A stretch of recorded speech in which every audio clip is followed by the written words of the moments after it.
Hello and welcome to some more Star Citizen news. We have a XenoThreat playtest on the 3.18 PTU and a new PTU patch that looks like it's going to be a candidate for the open PTU. So, later today at time of recording, there is a PTU playtest for 3.18, focusing on persistent entity streaming and XenoThreat, that dynamic event. One of my favourite, potentially my favourite. I do love Siege of Orison as well. So I'm really looking forward to this. XenoThreat is a fantastic fleet battle crossed with dangerous cargo running and protection hybrid event, but this time we have a load of new features, and it's the first time they've run it with all of these new features. So persistent entity streaming, basically having objects tracked and saved on the server, that could make things a lot more interesting when combined with the cargo refactor and soft destruction. That means that there's a load of looting opportunities as the carcasses of ships will stay behind, and that's going to affect the way that players play, because, well, obviously there's things in the way that you can crash into, not to mention things that are salvageable and boardable. There are going to be battlefields full of scrap and salvageable / boardable ships, perfect for reclaimers and vultures to nom up, or for players in cutlasses to go and raid. That said, I'm not sure if those ships will have any sort of cargo on board, even when you've destroyed them. But I suppose any player ships that are destroyed during the cargo hauling phase or whatever, based on what cargo they've got on board, well, that might be lootable again. And that will make stuff a lot more interesting when you're transporting volatile cargo as well, because it adds another level of, is this cargo gonna do something explodey while I'm on board? So the playtest, it's on Thursday, the 12th of January at 4 PM UTC, and it's going to be on for around 4 hours. I have no idea whether it's going to be amazing or Bugfest, but maybe it will be both. Zin and I will be playing in that, and hopefully we'll be able to share some of our insight and footage tomorrow.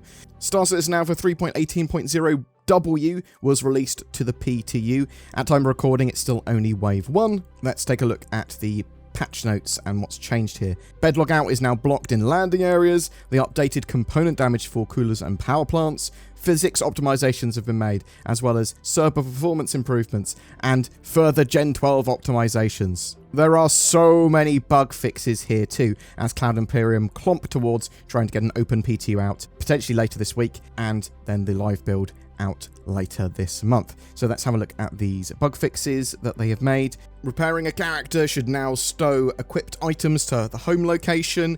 Leaving server sessions and rejoining to a new shard could get you stuck in a loading screen. Various screens, terminals, and kiosks failed to load their UIs. When attempting to make a large number of modifications to your vehicle or ship, the Save Changes button could disappear. Players couldn't select their ship as a personal transport beacon destination in the contract manager. Walking on the hills near Whistler's Crypt could potentially kill or wound the player. Explosive ordnance was killing pilots through shields and hull.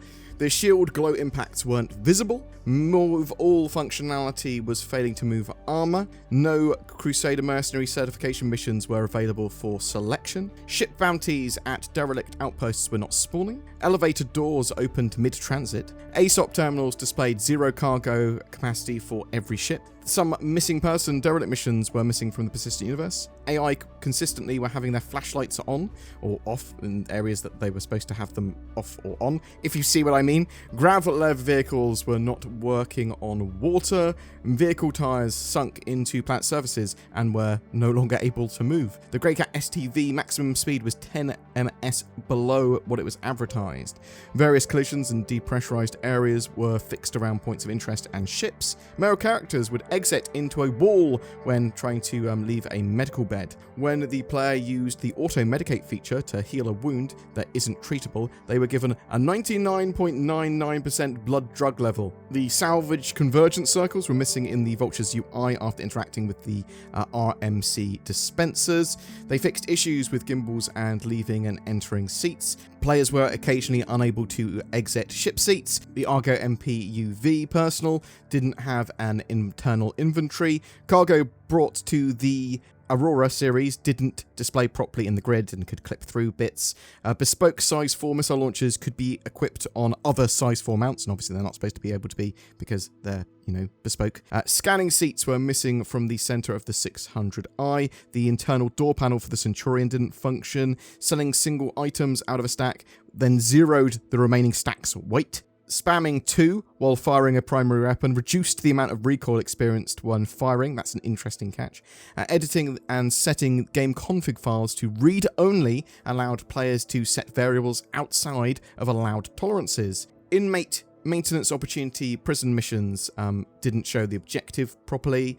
Male NPC characters had replace me trousers. Arena Commander endgame scoring was being multiplied by a large amount.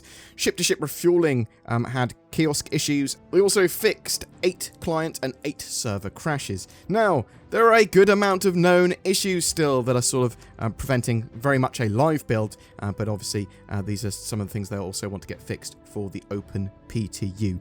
Equipped armor remains attached to the undersuit after character repair. Armor on dead NPCs at Selenki platform are missing textures. When entering and exiting any seat during quantum travel, there is a high chance you will eject into space. This needs to be solved ASAP. Transport beacon mission markers to a player ship will display the wrong location until nearby object containers are loaded. After server crashes, ships on landing pads can be left in an unknown state, requiring them to be claimed. You can't use the snubs on a constellation, they're broken. Stolen cargo doesn't always behave as such and can sometimes be sold as legal cargo. I think that's just a perk. That's just someone hasn't checked before buying it.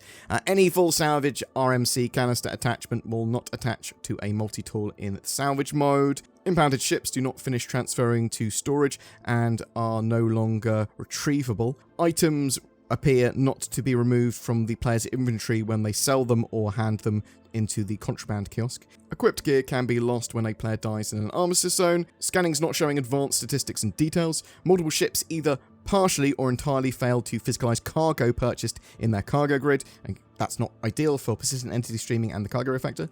Reclaimers have no elevator interaction on the rear. There's still some decent problems. Vehicles don't take damage when attacked at certain parts of their hull sometimes. Elevators and trams are jittery during transit of player characters, and multi-tool variants display healing info regardless of attachments. So some major issues there that they do need to solve. Some minor ones as well. They are plowing through. We saw how many fixes there were in this patch today. The testing focus is still on salvage, hull scraping with the Vulture and Reclaimer, assault on the Orison platform missions, security post Korea reactivation, sort of assaulting that, clearing your criminal rating there, going over there and dealing with any problem players that are murdering all the staff there. Courier delivery mission updates, the sandbox prison activities and the expanding out of trying to leave the prison in different ways, and when I say different ways, there's obviously a ship that you can now effectively leave on. And new missions and NPCs there. There's sand caves they're testing, the Daymar crash site with the 600i and the new little town and the Mercury Star Runner, the Stanton racetrack locations, including the Grey Cat PTV racetrack, although that said, I doubt that's super important, the PTV racetrack. New rivers. There's 40 new rivers on Hurston and Microtech. Go and see some of them, and there's lakes and things there as well. Additional derelict outposts have also been placed, and they're testing those, and the updated restricted areas version 3. Something else that was sort of just deployed on the sly, Spectrum 6.0. I saw a thread where the original poster said, I see 6.0 was deployed this morning. Anything new of note that we could know about? CIG Adrian responded here, I am glad you noticed. We just released a major tech upgrade of the website by upgrading the programming language that we use. The website will be faster and safer. It will also be easier for us to ship updates. Given the scale of the changes and the incompatibility with previous versions, we decided to bump the major version number up of all website projects, including Spectrum. However, there is no visible changes in terms of features, hence the lack of changelog. In fact, if you're not seeing changes, this means everything went as well as could be expected. I hope that answers your question. Boom, that's it for your little Star Citizen 3.18 update today.